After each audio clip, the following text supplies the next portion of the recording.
Hi friends, today we have another squishy update. My granddaughter and I went to Target this morning to see what they had new.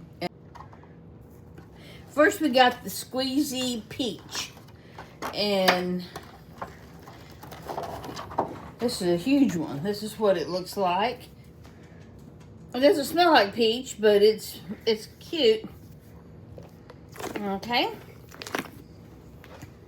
Then we also got this duck, which I think is really cute, tie-dyed and all. So, and you can only get one per person. But somehow we went back in and got another one.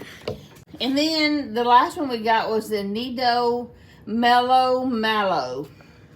It is one of the original, I think, the Nidos.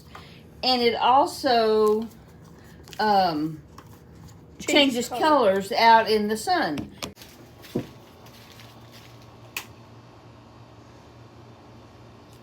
So that's all we got today. Thank you for watching. We've had a good time going around town trying to find new squishies. So I will keep you updated. Thank you.